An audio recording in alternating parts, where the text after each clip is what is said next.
Om Swastiastu. Pemirsa, selamat berjumpa dalam acara perbincangan kita, dan kita sekarang berada di kantor Badan Narkotika Nasional Provinsi Bali. Luar biasa, pada hari ini kita bisa berbincang-bincang dengan Kepala BNN Provinsi Bali, Bapak Brigadir Jenderal Polisi Gede Sugianyar. Kita tahu persis beliau baru saja menjabat di Provinsi Bali, walaupun sebelumnya pernah di Polda Bali, dan sebelum ke Bali ini beliau adalah Kepala BNN Provinsi NTB. Nah, kita ingin tahu tentang bagaimana sesungguhnya peredaran narkoba di Bali, kemudian upaya-upaya apa yang dilakukan dalam mengatasi peredaran narkoba khususnya di kalangan anak muda. Kita sapa dulu beliau. Om Swastiastu. Om Swastiastu, Pak Agus. Becek, tiang buka niki, boleh ya? Kita sudah jaraknya udah. Ya, sehat-sehat Pak. Sehat. Selamat datang dulu Pak Jenderal niki. Luar biasa di Bali ya. Lama nggak ketemu, kita dulu zaman Kabid Humas tahun 2008 kita ya, sering. Kabid Humas Polda Bali Polda ya. Bali. Sering sekali Pak Jenderal ini muncul waktu itu memberikan keterangan kepada pers ya. Siap. Kemudian akhirnya sampai keluar Bali. Nggih, patut. Nah, ini ngomong-ngomong, ketika kita bicara di Bali, kemudian menjadi tugas Kepala BNN Provinsi Bali, apa yang terbersit dalam pikiran Pak Jenderal ketika melihat Bali? Kita tahu bahwa Bali sebagai daerah tujuan wisata internasional maupun nasional, tentunya pengaruh berkaitan dengan narkoba sangat besar dibandingkan dengan daerah-daerah lain, dan tentunya ini menjadi keprihatinan kita semua, karena sekarang ini yang kami dapatkan di lapangan bahwa narkotika itu ternyata juga tidak hanya menyasar ke kaum-kaum yang menengah ke atas, bahkan sekarang sudah menengah ke bawah sampai ke pedesaan. Terutama narkotika yang sekarang ini kita amati dan sudah sampai ke tingkat desa itu adalah narkotika jenis sabu. Sabu ini memang luar biasa, dan itu tidak hanya di Bali. Ketika saya bertugas di NTB juga sama masalahnya. Nah, ketika kita bicara ke Bali, kan Bali adalah daerah pariwisata. Apa pemikiran Pak Gede ketika bahwa saya harus berbuat sesuatu untuk Bali khususnya dalam hal pencegahan narkoba?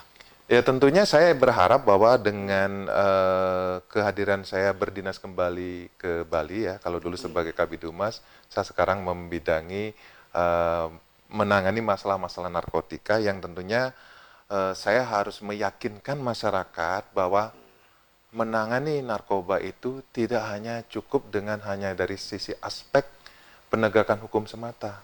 Karena selama ini kan masyarakat ketika bicara masalah narkotika, ketika bicara tentang BNN, yang diingat, yang diketahui BNN tukang tangkap. Ya. Nah, itu yang persepsi yang harus saya edukasi sekarang ke masyarakat, bahwa menangani masalah narkoba harus dari segala aspek ya. Dan saat ini Kepala BNN RI dijabat oleh beliau Bapak Komjen Polisi Dr. Petrus Renrat Golose, yang kita ketahui bersama beliau adalah Kapolda Bali. Ya. Nah, ini beliau fotonya ada di belakang kita.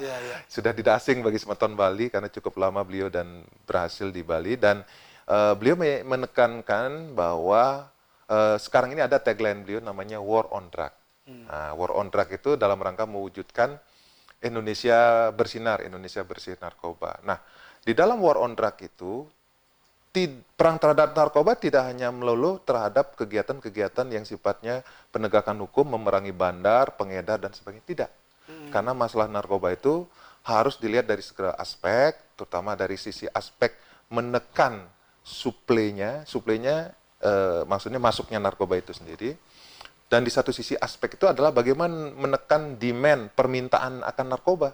Nah, ini harus ditekan juga, dikendalikan lah. Karena kalau tidak, seberapa banyak ditekan, itu suplainya masih tetap tidak dikendalikan, akan menciptakan seperti hukum pasar itu ada demand, ada permintaan, ada ini ya, supply and demand. Nah, ini yang sekarang ini oleh Bapak Kepala BNN RI selalu disampaikan pada setiap kesempatan bahwa perang terhadap narkoba, war on drug itu ada 3 aspek pendekatan sebenarnya. Yang satu aspek hard power, kemudian yang kedua adalah aspek yang dinamakan dengan soft power, dan yang ketiga adalah smart power. Kalau hard power itu ya tentunya tadi sudah kita sampaikan terhadap para bandar, pengedar, kita keras. Bahkan ancamannya hukuman mati loh Pak Agus. Kemudian juga di samping itu kita juga mengenakan dia pasal tindak pidana pencucian uang. Nah, kalau istilahnya kita bahasa umumnya bandar kita miskinkan. Nah, jadi segala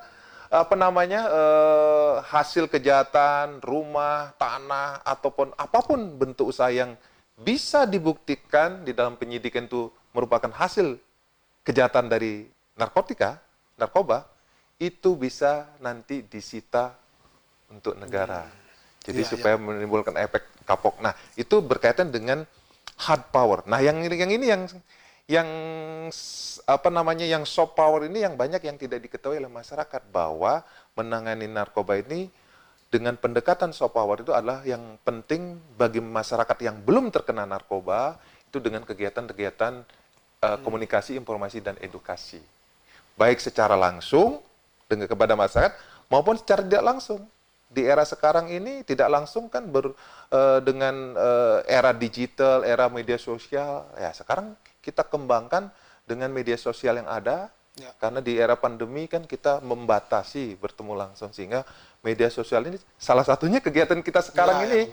Ini sebenarnya kan saya ingin mengedukasi ke masyarakat Bali, Semeton Bali, bahwa BNN itu hadir ke masyarakat Bali itu untuk melindungi, untuk melayani masyarakat supaya tidak terkena narkoba. Bagi mereka yang terlanjur terkena narkoba, ada langkah-langkah yang dinamakan dengan langkah rehabilitasi. Nah, tadi saya bicara tentang bagi yang belum terkena narkoba. Sekarang bagaimana mereka yang sudah terkena narkoba? Nah, ini yang kadang-kadang kurang aware dari kita semua. Saya katakan kita semua, termasuk yang ada di keluarga, termasuk ada yang di lingkungan kita. Mereka yang sudah terlanjur terkena narkoba, itu jangan dibiarkan. Jangan terus nanti menunggu dia ditangkap, kemudian dipenjarakan. Penjara kita penuh, Pak Agus. Itu caranya gimana? Nah, ini yang menjadi sesuatu yang harus saya sampaikan sekarang ini, bahwa bagi mereka yang sudah terlanjur menjadi korban penyalahgunaan narkotika, jangan takut datang dengan kesadaran sendiri melapor ke BNN. Tidak ditangkap itu? Tidak. Kan sudah mengakui bahwa dia menggunakan narkoba. Terus ditangkap. Ditahan di penjara. Tidak. Ah, ini yang persepsi yang salah di masyarakat. Jadi nanti kalau datang ke BNN nanti mengaku memakai narkoba, nanti ditangkap di penjara. Tidak. Walaupun kita punya penjara di belakang. Enggak.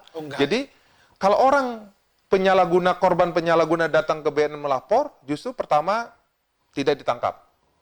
Kemudian yang kedua, dia privasinya dijamin. Jadi kalau dia datang rehabilitasi ke BNN, privasinya dijamin, dia tidak akan diberitahukan ke sekolah, ke tempatnya bekerja, sehingga hak dia untuk bekerja, belajar tidak hilang. Nah, yang ketiga, gratis. Nggak ada biaya?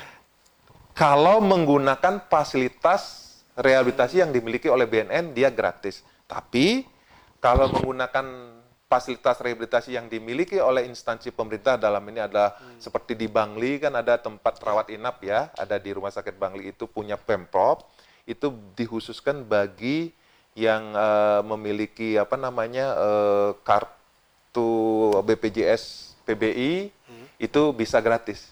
Jadi PBI itu penerima bantuan iuran bagi masyarakat miskin yang iurannya dibayarkan oleh pemerintah. Nah, itu bisa gratis. Tapi bagi yang BPJS biasa dikenakan, termasuk kita juga ada tempat rehabilitasi yang dimiliki oleh masyarakat, namanya komponen masyarakat. Seperti Balai Rehab yang ada di Pemogan, Samsara ya, Bali Samsara, kemudian ada juga Kam Rehab. Jadi tergantung kemampuan, kalau ingin yang bagus fasilitasnya, tapi ada biaya tinggi, ya silakan memilih sesuaikan dengan kemampuannya. Baik. Jadi gitu. Kita hentikan dulu sejenak Pak D, nanti kita akan lanjutkan setelah pariwara berikut ini ya. Pemirsa, kami akan kembali nanti setelah pariwara berikut ini.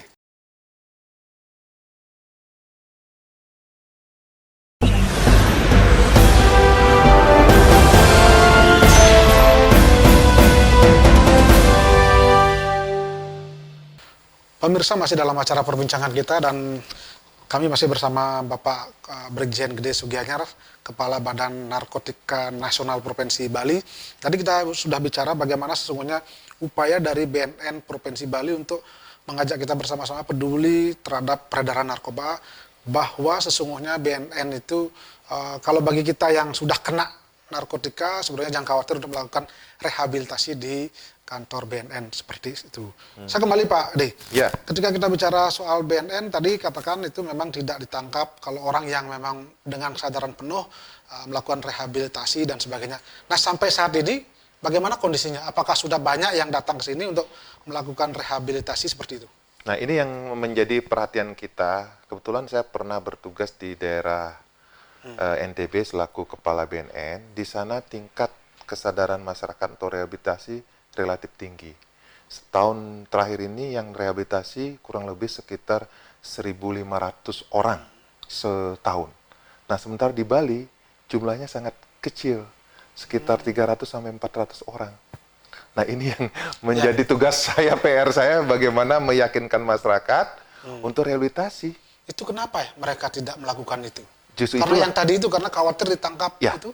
tentunya ini menjadi tugas saya untuk melakukan edukasi, dan yang lebih penting lagi adalah meyakinkan masyarakat, terutama keluarganya, lingkungannya, orang yang sudah terlanjur terkena narkoba itu, mereka itu adalah sebenarnya korban. Korban dari sindikat dan sebagainya. Mereka harus dirangkul, harus diyakinkan untuk direhabilitasi.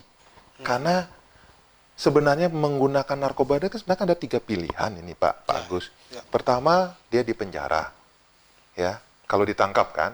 Kedua, dia pilihannya mati. Kenapa mati? Karena kalau dia menggunakan narkoba terus sampai tingkat ketergantungannya tinggi bisa menimbulkan kematian. Nah, yang ketiga adalah rehabilitasi. Di antara 3 pilihan ini kira-kira yang dipilih yang mana Pak Agus? Penjara, mati, atau rehabilitasi? Kalau rehabilitasi dijamin sembuh nggak kira-kira dulu? Nah, ini kembali lagi saya sampaikan bahwa mungkin ada pertanyaan, wah kalau datang rehabilitasi tidak ditangkap, kalau gitu kita rame-rame aja nyobain narkoba, setelah itu datang ke BNN rehabilitasi. Iya. Bener kan? Itu ya, Nah, ini nanti sembuh coba lagi. sesuatu yang persepsi keliru di masyarakat bahwa kalau orang sudah menggunakan narkoba, kemudian dia kecanduan dan sebagainya, itu apa yang dimakan dengan sarafnya itu sudah rusak, Pak Agus. Jadi ketika saraf sudah rusak, tidak ada di dalam rehabilitasi, tidak ada istilah sembuh, yang ada pulih. Tidak akan kembali normal seperti tidak sedia akan kala. kembali normal, kembali sedia kala. Sehingga jangan pernah mencoba-coba nanti kita coba dulu nanti rehab kan mumpung gratis, nggak bisa karena saraf kita udah rusak. Nah, ada nggak syarat-syarat rehabilitasi, misalnya dia sudah sekali datang rehabilitasi, kemudian suatu saat kemudian akhirnya dia kembali kecanduan, kemudian kembali ke rehabilitasi, diterima nggak itu ya? Itu bisa kita terima, itu sampai 2 kali maksimal kita terima, bisa dilayani di BNN. Jadi begini, orang yang sudah direhabilitasi itu tidak menjamin dia tidak menggunakan narkotika lagi. Iya. Karena orang yang sudah kecanduan narkotika, walaupun sudah direhabilitasi, keinginan memakai narkotika itu setiap saat ada, apabila ada yang namanya dengan pemicunya. Misalnya, ketika melihat ada gambar bong, atau mungkin di TV, gambar bong sabu itu orang yang kecanduan sabu, itu bisa Nyoba nyari ya menjadi trigger untuk memakai kembali. Sehingga memang sebenarnya rehabilitasi itu juga diajarkan mereka bagaimana mengatasi, bagaimana cara ketika keinginan memakai itu muncul, diajarkan untuk mengatasi atau mengalihkan supaya keinginan itu bisa dihilangkan, dialihkan dengan kegiatan-kegiatan yang lain. Kalau data yang ada selama ini bagaimana, Jenderal? Soal misalnya ada 300 tadi rehabilitasi, itu berapa persen yang akhirnya memang ya boleh dikatakan kembali pulih seperti itu? Nah, dari data yang ada memang tidak semua yang menjalani rehabilitasi bisa pulih, produktif, dan berfungsi sosial. Karena proses layanan rehabilitasi tidak hanya berhenti setelah selesai melayani rehabilitasi rawat inap, rawat jalan, setelah selesai dibiarkan begitu saja, dilepas di masyarakat, tidak. Oh, iya. Karena itu ada namanya pasca rehabilitasi, ada mempersiapkan mereka bagaimana life skill-nya, terutama juga dukungan dari masyarakat, dukungan dari lingkungan, supaya dia bisa produktif, supaya tidak kembali lagi menggunakan narkoba. Artinya memang kuncinya kembali lagi kepada keluarga, kepada diri sendiri itu. Diri sendiri, keluarga. Keluarga dukungan itu. Iya. Dia kalau misalnya katakanlah setelah selesai rehabilitasi dia ada kerjaan, nganggur, Bisa lagi kembali itu ya. ya itu. Jadi Ya. proses ini panjang dan tidak bisa BNN sendiri, sehingga kita saat ini juga mengedepankan apa yang dinamakan proses rehabilitasi berbasis masyarakat, sehingga diharapkan betul-betul masyarakat mulai dari keluarga, lingkungan mendukung. Jadi orang yang rehabilitasi itu tidak ada jaminan tidak memakai lagi, mohon maaf, artis-artis atau tokoh-tokoh kan banyak yang kan beberapa kali harus ya, jadi bukan rehabilitasi yang salah, tapi memang situasi yang membuat dia memakai kembali, yang dia tidak mampu dia atasi walaupun sudah direhabilitasi. Lalu apa yang sudah dilakukan untuk mengantisipasi hal begitu? Apakah kerjasama dengan stakeholder yang lain? Karena ini kan masalahnya di situ ternyata. Jadi memang seperti apa yang sudah kami lakukan ketika, contoh ini ya, ketika saya menjadi Kepala BNN di Nusa Tenggara Barat, saya melakukan kerjasama dengan mereka-mereka yang sudah menjalani rehabilitasi, kita kerjasama dengan pemangku kepentingan stakeholder, misalnya dengan BLK. Saya pernah di NTB ada BLK Lombok Timur yang punya standar internasional. Dia kita latih, ada 7 orang kemarin pelatihan barista, kopi kekinian. Kita latih. Kemudian nanti kita arahkan untuk ada yang memberikan dukungan modal, permodalan, dan sebagainya. Sehingga diharapkan mereka bisa berfungsi sosial ke masyarakat. Supaya tidak menggunakan narkotika. Dan banyak juga yang sudah berhasil. Mereka-mereka yang sudah berhasil inilah kemudian kita jadikan role model untuk yang lainnya, termasuk dia juga menjadi agen pemulihan.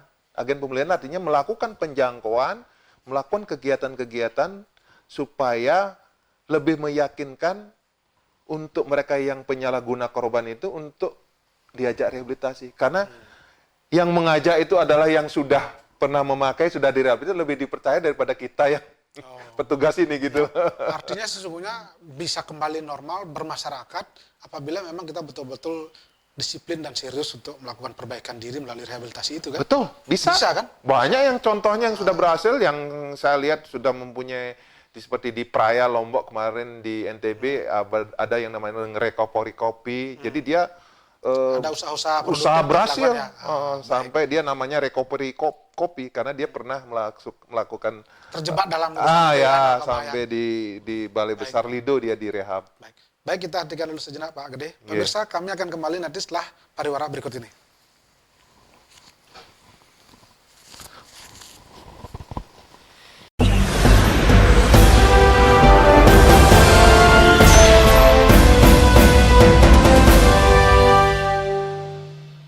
Pemirsa, masih dalam acara perbincangan kita dan masih bersama Kepala Badan Narkotika Nasional Provinsi Bali, Bapak Brigjen Gede Sugianyar.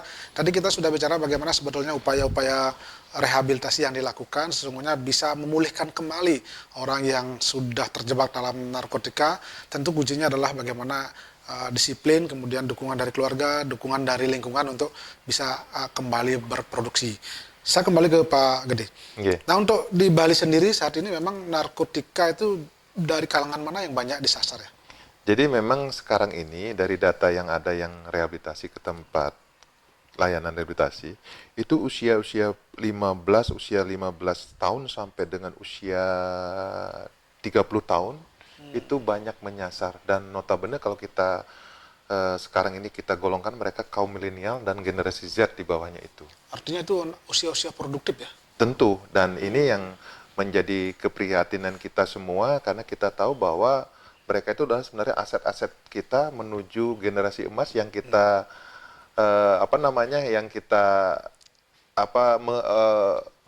harapan masa depan, apalagi kan kita tahu bahwa puncak bonus demografi di Indonesia itu kan tahun 2045 diharapkan usia produktif 2 kali lipat dari yang tidak produktif dan membawa kemajuan bangsa ini. Tapi kalau mereka tidak usia produktif tapi tidak produktif menggunakan narkoba, bayangkan Pak Agus. Artinya Ini kekhawatiran kita kan. Tujuan kita tidak akan tercapai. Tidak akan malah- tercapai, tidak malah bisa habis. menjadi 5 besar negara maju seperti yang diprediksi oleh para ahli. Kalau kita bisa memanfaatkan bonus. Berarti itu penyebabnya karena kurangnya pengawasan orang tua atau memang derasnya pengaruh dari luar ya? Itu dua-duanya. Jadi kita tahu bahwa pengaruh kemajuan teknologi informasi, kemudian kemajuan dunia digital, dan juga tipikal jadi generasi milenial itu kan selalu ingin mencoba. Ya, mencoba. Lu nggak keren kalau nggak nyoba kan kita istilahnya. Nah, ini yang sangat berpengaruh di generasi muda, sehingga kami dari BNN dalam hal ini sesuai dengan arahan Bapak Kepala BNN RI bahwa kita harus mengembangkan edukasi selain tatap muka langsung, sosialisasi, kita menggunakan media sosial untuk lebih mendekatkan, untuk lebih memberikan edukasi kepada mereka. Nah, sekarang ini BNN Provinsi Bali sudah memiliki media sosial, ada YouTube, Instagram, Facebook, yang semua informasi-informasi terhadap mereka dengan gaya bahasanya mereka. Karena kalau kita lihat kan kaum remaja kita, milenial kita kan lebih suka dalam bentuk sesuatu tampilan gambar kan, audiovisual yang lebih ya, kalau setelah itu baru narasi ya. Jadi itu yang coba kita ya tentunya kolaborasi dengan Pak Agus ini, salah satu kita sasaran kita sebenarnya kepada mereka ini. Nah, bagaimana dengan upaya-upaya kerjasama dengan stakeholder yang lain, misalnya sekolah, kemudian desa adat, kan di Bali adat itu begitu kuat ya? Betul. Jadi ini juga menjadi sebenarnya program nasional Pak Agus, bahwa mewujudkan Indonesia Bersinar itu dengan program apa yang dinamakan dengan Desa Bersinar, Desa Bersih Narkoba. Jadi upaya-upaya pencegahan narkoba, upaya-upaya edukasi narkoba itu dimulai dari tingkat desa dengan mengedepankan tokoh-tokoh masyarakat yang ada di desa, tokoh agama, tokoh adat, kemudian para penggiat yang ada karang taruna, apa istilahnya seketeruna-teruni yang ada di desa adat tersebut, sehingga mereka lebih aware, lebih tanggap terhadap bahaya narkoba, termasuk edukasi-edukasi yang kita berikan, kita latih mereka, kita dorong, kita menjadi penggiat atau relawan anti narkoba. Nah, dari desa itu juga Pak Agus, itu sudah juga dipayungi oleh peraturan prarem ya, regulasi yang mengatur ya berkaitan dengan narkoba, juga diatur di dalam prarem itu. Itu adalah program Desa Bersinar. Termasuk dukungan dana desa itu bisa dipakai untuk kegiatan-kegiatan pencegahan. Jadi upaya-upaya sosialisasi pembinaan. Ya, karena payung hukumnya ada dari Permendes, Peraturan Menteri Desa. Dibolehkan dana desa itu dipakai untuk kegiatan-kegiatan anti narkotika, kegiatan namanya P4GN, pencegahan, pemberantasan, penyalahgunaan, dan peredaran gelap. Bagaimana narkoba. Misalnya kalau kita kan berusaha melakukan upaya preventif di desa-desa, sementara dalam kondisi sebelum-sebelumnya malah di desa dianggap banyak juga ada semacam tempat-tempat peredaran narkoba, misalnya ada kafe, ada ini. Itu apa upaya-upaya yang dilakukan oleh BNN kalau hal itu ya? Jadi memang tentunya memang tidak bisa BNN sendirian Pak Agus, bahwa upaya-upaya usaha-usaha semacam itu kan berkaitan erat dengan stakeholder yang lain, dan itu juga menyangkut apa namanya pekerjaan dan sebagainya, sehingga tentunya bagaimana kita membuat usaha-usaha itu tapi juga tidak menjadi tempat sarang peredaran narkotika. Apakah betul itu, misalnya ada sinyalemen bahwa narkoba di desa-desa itu banyak juga karena ada kafe-kafe di situ? Sebenarnya tidak signifikan ya. Yang penting kalau memang sudah ada komitmen dari pemilik, kemudian aparatnya juga melakukan pengawasan, dari sisi pengawasan dan masyarakat juga aware, kenapa harus? Jadi kita juga tidak menghilangkan penghasilan, yang penting itu legal, kita tidak bisa semata-mata untuk itu Pak Agus. Jadi harus memang kita berkoordinasi dengan stakeholder bahwa upaya-upaya yang legal dalam rangka penghidupan, penghasilan masyarakat kita juga jangan sampai, karena sumber masalah narkoba kan juga karena pengangguran Pak Agus, tidak ada kerjaan dan sebagainya, itu juga menjadi PR kita. Padahal kalau kita bicara narkoba kan mahal itu, besar biaya itu kan, itu Ya. kan banyak penghasilan juga kalau secara ekonomi orang berpikir begitu. Ya. Kan. Itu gimana itu kondisinya? Banyak Jadi uang begini. keluar di situ kan? Jadi gini Pak Agus, narkoba itu dengan yang banyak sekarang beredar itu kan adalah narkotika jenis sabu dan ganja di Bali ini. Nah, narkotika jenis sabu itu kalau dijual dalam bentuk poket, itu harganya cuma 200.000 loh Pak Agus. 200.000 itu bisa dipakai berdua, kadang-kadang bisa bertiga kalau mereka yang statusnya coba pakai. Istilahnya baru pertama kali nyoba atau beberapa Artinya kali. secara ekonomi sebenarnya tidak mahal-mahal amat. Tidak mahal-mahal amat, tapi bagi mereka yang baru coba pakai pertama. Tapi kalau semakin hari dia sudah tingkat adiksinya sudah meningkat, tidak cukup lagi, ya ketagihannya sudah meningkat, tidak cukup hanya satu poket itu akan meningkat sampai dia butuh bisa 1 gram satu hari. Bayangkan 1 gram sabu Artinya itu uangnya juga semakin besar berarti. makin besar. Bisa harganya satu gram itu bisa sampai 1,5 sampai 2 juta Pak Agus. Nah, sekarang mereka dengan uang 2 juta satu hari, dia harus rutin memakai itu. Dia tidak bekerja, katakanlah kena PHK karena pandemi, dia masih sekolah. Semakin jatuh miskin. Jadi kalau ada Iya. anekdot, ada kejadian tabung gas ibunya di rumah hilang, tiba-tiba hilang, ternyata dijual oleh anaknya untuk Itu beli salah narkoba. satu gejalanya sudah. Ya itu dia. Itu ya. Ban mobil bapaknya di garasi hilang, dijual. Jadi pikirannya bagaimana? Sudah tidak normal ketika dia adiksi, ketika dia kecanduan, dia tidak akan Tidak pernah pikir yang lain. Jadi yang dia pikir bagaimana saya mendapatkan narkoba itu. Bahkan bisa menjadi Itulah bahayanya narkoba itu. Karena nanti semakin hari, semakin meningkat kebutuhan narkobanya, jadi semakin mahal, semakin besar. dan itu memang dipelihara oleh sindikat-sindikat itu untuk menghasilkan uang kan itu jadinya. Itulah yang kita Bahayanya di situ. bahayanya di situ. Sudah miskin, sakit lagi. Sakit lagi. Dan kemungkinan di penjara lagi. Wih, ada 3 sudah Ya. sudah miskin di penjara. Nah, itulah yang menyebabkan kenapa orang itu pertama mungkin dia tidak jadi pengedar, Pak Agus. Yang coba pakai, tapi karena tingkat ketergantungan makin tinggi, butuh narkoba semakin banyak, dia tidak ada pekerjaan, akhirnya menjadi pengedar. Penjual, supaya dapat uang untuk membeli atau bahkan kalau dia jadi pengedar kan sebagian dia konsumsi, sebagian dijual. Baik. Nah, ini yang terjadi sekarang ini banyak di kondisi pandemi ini yang tidak ada job, yang di PHK, menjadi pengedar. Baik. Baik, kita hentikan dulu sejenak Pak Jenderal, luar biasa. Dan pemirsa, kami akan kembali nanti setelah pariwara berikut ini.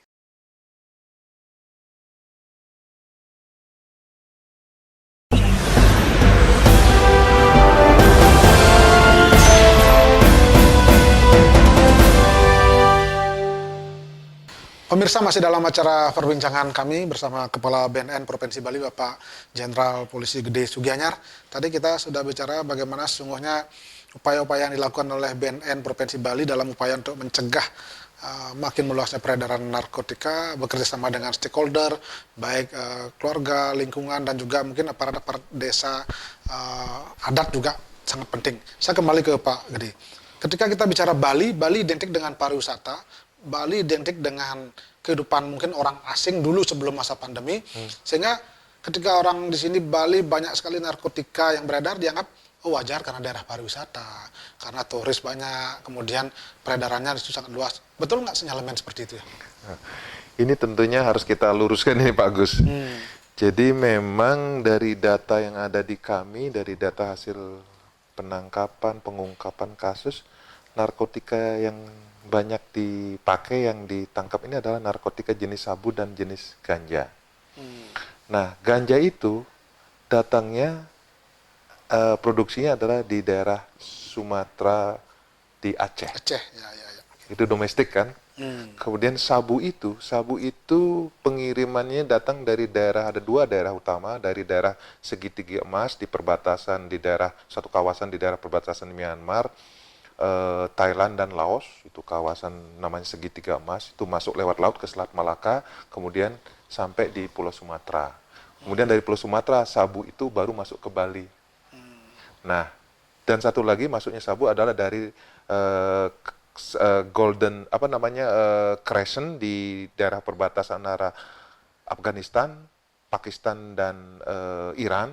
Di sana ada satu kawasan masuk ke sebelah selatan Pulau Sumatera, masuk kadang-kadang Selat Sunda, bahkan sampai ke Australia. Nah, itu yang menjadi pintu masuknya dua jenis narkotika yang sering kita dapatkan di Bali. Nah, notabene sekarang sabu itu banyak dikonsumsi oleh orang kita. Orang lokal ya. Orang bule nggak mau pakai Iya, sabu, iya. dia bilang itu sampah. Bule apa yang banyak dikonsumsi? Nah, kalau bule itu dia lebih suka menggunakan ganja yang sifatnya Halusinasi. halusinasinogen namanya. Jadi beda antara sabu dengan ganja. Kalau ganja itu membuat kita play, halusinasi. Kalau sabu itu memberi stimulan, membuat kita segar terus, Seolah-olah sehat. seolah sehat terus. Padahal badan udah kurus ya. Kalau istilahnya orang yang jobnya banyak, ya dia pakai sabu supaya Terus kerja. ya kerja. Nah, itu yang banyak disalahgunakan oleh warga kita sekarang ini. Berarti ada perbandingan antara lokal dan asing itu sebetulnya lebih banyak. Sebenarnya banyak untuk orang lokal. Asing itu kan dia di sini hanya sekedar untuk untuk berlibur. Enggak, dia nggak akan Cuman karena orang asing expose-nya lebih besar gitu ya. ya menjadi daya tarik karena kita Bali kan daerah pariwisata. Jadi ini yang harus juga dipahami oleh semeton kita. Jadi bahwa narkoba itu sebenarnya ada di dalam diri kita sendiri yang yang menggunakannya, yang penyalahguna, pengedarnya juga, bandarnya orang-orang kita, bukan orang asing.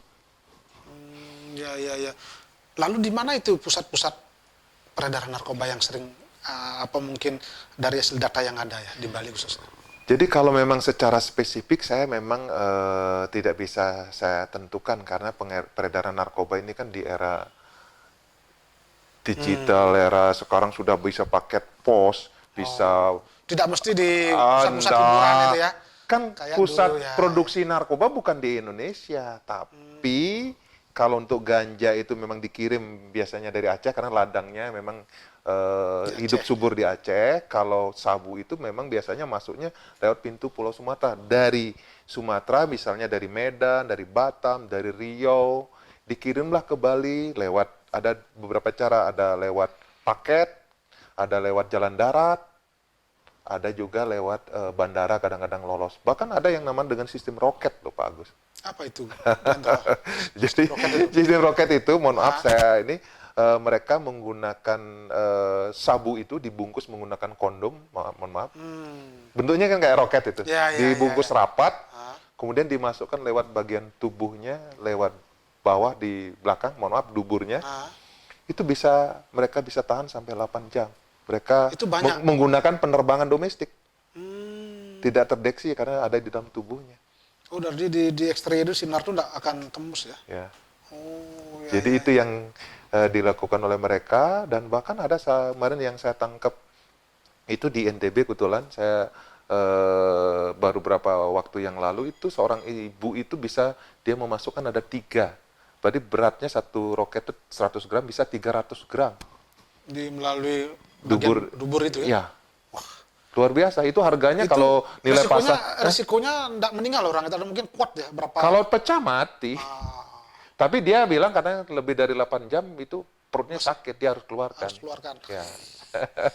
Ternyata banyak cara ya. Gitu. Banyak cara, termasuk ada yang kemarin lewat sepatu, sandal, ada lewat kalau lewat naik angkutan darat itu dia lewat sela-sela mobil itu Berarti tapi aparat kan tidak boleh kalah dengan cara-cara itu dia kan? memang aparat tidak boleh kalah, cuman kan dari kemajuan modus operandi, kemajuan dia berbagai dia ibaratnya kalau namanya penjahat itu kan pasti selangkah di depan kita ya. Iya, Ini yang kita harus betul-betul harus mampu menjaga mengikuti. betul, mampu mengikuti, apalagi kemajuan teknologi sekarang ini memang mereka juga menggunakan teknologi. Berarti satu sisi kemajuan teknologi juga perlu diantisipasi oleh Ya. generasi muda kita kan. Yang jelas di samping upaya itu yang tadi saya katakan, bagaimana sekarang melindungi warga kita dari sisi demand permintaannya. Jangan kita fokus nanggep bandar, sementara mereka yang sudah terkena narkoba dibiarin begitu aja. Jadi harus diimbangi. Apakah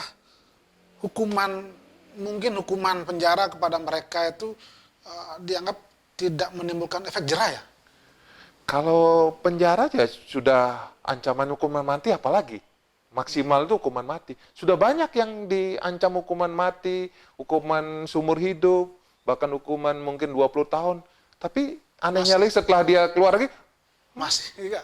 mengedar lagi. Ya itu kembali lagi kita harus memberikan dukungan kepada mereka setelah dia kembali ke masyarakat, ya supaya kembali berfungsi sosial. Misalnya dia mungkin tingkat ketergantungannya belum teratasi, masih penyalahguna, masih kecanduan, ya pasti otomatis akan melakukan. Nggak ingat lagi kalau udah di penjara pernah, kalau tingkat kecanduannya belum Kalau di penjara sudah direhabilitasi. sadar dulu dia. Ya. Udah keluar lagi gitu ya. Bahayanya di situ. Aduh, Baik. memang luar biasa. Baik, kita hentikan dulu sejenak Pak Gede, dan pemirsa kami akan kembali nanti setelah pariwara berikut ini.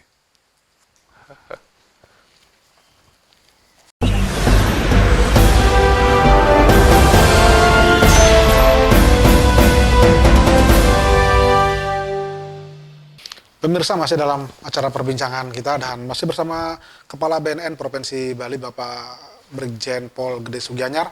Tadi kita sudah bicara bagaimana sesungguhnya Bali yang menjadi daerah pariwisata sesungguhnya memang tidak menjadi jaminan utama bahwa narkotika itu disebabkan karena identitas kita sebagai pariwisata, tapi banyak juga masyarakat lokal yang sesungguhnya mengkonsumsi narkotika. Apa upaya-upaya yang harus kita lakukan dan apa program yang ke depan yang wajib kita ikuti bersama dan kita dorong bersama sehingga pencegahan terhadap narkotika ini bisa berjalan dengan baik. Saya kembali ke Pak Gede. Yeah. Ketika kita bicara soal narkotika di Bali, tentu ada aksi-aksi yang akan dilakukan di masa-masa yang akan datang. Karena masalahnya tadi kita sudah tahu bagaimana data-data yang muncul, kemudian apa upaya-upaya yang dilakukan oleh BNN di masa-masa yang akan datang ini.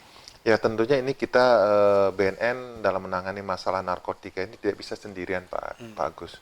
Jadi kita memang dukungan dari semua pihak, dari masyarakat termasuk juga dari unsur-unsur instansi pemerintahan. Karena sesuai dengan amanat Impres nomor 2 tahun 2020, jadi instruksi Presiden di mana di dalam Impres itu bahwa seluruh kementerian, lembaga, pemerintah pusat dan pemerintah daerah di seluruh Indonesia harus membuat rencana aksi nasional dalam rangka P4GN. Jadi P4GN itu singkatan dari pencegahan, pemberantasan, penyalahgunaan dan peredaran gelap narkotika. Nah, ini diharapkan nanti seluruh dengan instansi pemerintah baik di provinsi tingkat 2 harus melakukan aksi-aksi nasional khususnya di bidang pencegahan. Seperti apa kegiatan yang bisa dilakukan? Ya tentunya antara lain kegiatan sudah dicanangkan di dalam Impres itu melalui kegiatan-kegiatan sosialisasi di masing-masing instansi pemerintah tersebut. Kemudian membentuk relawan, membentuk penggiat-penggiat anti narkotika di masing-masing instansi pemerintahan tersebut.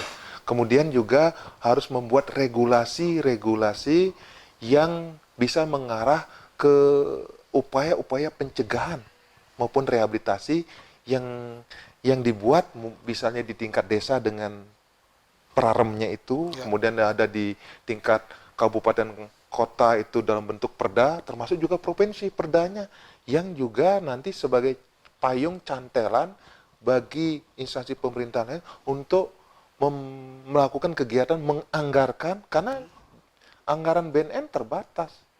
Pak Agus mungkin tidak bisa membayangkan BNN provinsi anggarannya setahun cuma 8 miliar. Ini fakta benar 8 miliar dan itu sudah habis 5 miliar untuk kegiatan gaji pegawai belanja seluruh BNK jajaran, belanja pegawai, 3 miliar operasional kita setahun.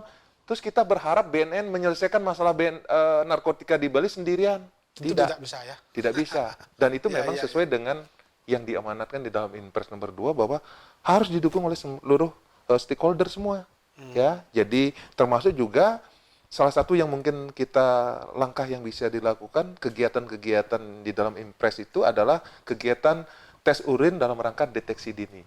Nah, kalau mungkin bisa kita ada di instansi pemerintahan diadakan tes urin, anggota dewan sebelum dilantik itu dilakukan tes urin. Itu sudah dalam rangka deteksi dini. Kalau selama ini kan beberapa kali dulu kan pernah dilakukan. Itu adalah salah satu bentuk upaya. pelaksanaan Inpres yang dilakukan dalam rangka deteksi dini.